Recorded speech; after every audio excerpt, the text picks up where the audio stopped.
जी को या लालू जी को, वो अपना वोट कभी नहीं बदले, क्योंकि आपने तो एक बार उनको वोट दिया है, तो फिर आप उनका वोट आप बदलिएगा कैसे, विरोध कैसे कीजिएगा? तो ये तो अजीब लॉजिक है आप लोगों का। सर नीतीश कुमार जी कह रहे हैं कि आप भाजपा के लिए काम कर रहे हैं।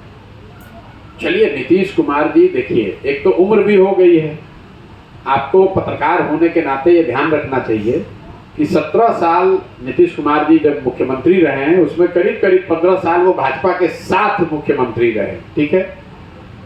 और उम्र के इस पड़ाव में जब आप सामाजिक राजनीतिक तौर पर अकेले पड़ जाए, कोई आपके साथ है नहीं, आपका अपना राजनीतिक भविष्य दिख नहीं रहा है, पार्टी आपकी खत्म हो गई, और जिनके साथ आपने गठबंधन बनाया है उन लोगों पर आपका खुद का भरोसा नहीं है। मैं नीतीश कुमार को जितना जानता हूँ, वो कभी भी आरजेडी के साथ, लालू जी और तेजस्वी के साथ उनका कोई सरोकार सामंजस्य बैठ ही नहीं सकता है। ये तो सिर्फ अपने पद को, अपने कुर्सी को बचाए रखने के लिए उन्होंने एक एडजस्टमेंट किया है। वो इसलिए किया, उनको कोई लालू यादव या आरजेडी से प्रेम नहीं हुआ है, आप इस बात को भी समझिए।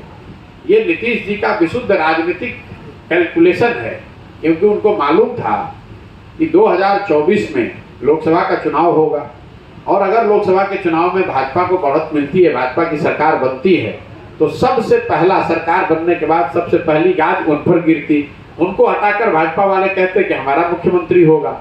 इसलिए वो व्यवस्था कम से कम 25 तक अपनी कुर्सी बची रहे, इसलिए उन्होंने भाजपा को छोड़कर अब आरजेडी के साथ गठबंधन बनाया है। नीतीश कुमार कोई भाजपा के विरोध में नहीं है भाई, यहाँ पर महागठबंधन बनाया है। और दिल्ली में आज भी इनके पार्टी के एमपी हरिवंश जी राज्यसभा के उपसभापति हैं, तो बिहार में महागठबंधन है और दिल्ली में एनडीए है। यही नीतीश कुमार की राजनीति है। लेकिन उम्र है, उम्र के इस पड़ाव पर थोड़ा आदमी डिल्यूजनल हो जाता है, घबराहट है, आगे का रास्ता नहीं दिख रहा है, तो किसी के लिए कोई टिप्पणी कर देना ये कोई बड़ी बात नहीं है। नीतीश कुमार के आजकल के बयानों को अगर आप ध्यान से देखेंगे तो कहना कुछ चाहते हैं, कह कुछ और जाते हैं।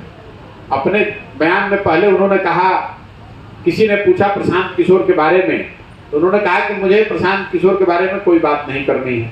फिर 1 मिनट के बाद कहा कि इस आदमी को ABCD का ज्ञान नहीं है। फिर बताया कि अरे भाई, इनको तो हमने अपने घर में रखा था, बड़ी मैं इज्जत करता था। फिर ये बताया कि मैंने उनको कांग्रेस में विलय की सुझाव दिया था, और फिर ये कहा कि मैं भाजपा का एजेंट हूँ। अब पत्रकार होने के नाते इन 5 लाइन को आप लिख लीजिए और देखिए कि कितना कॉन्ट्राडिक्टरी है। पहली बात कि हम पर बोलना नहीं चाहते हैं, फिर भी 5 मिनट हम पर बयान दे रहे हैं। दूसरी बात कि हमको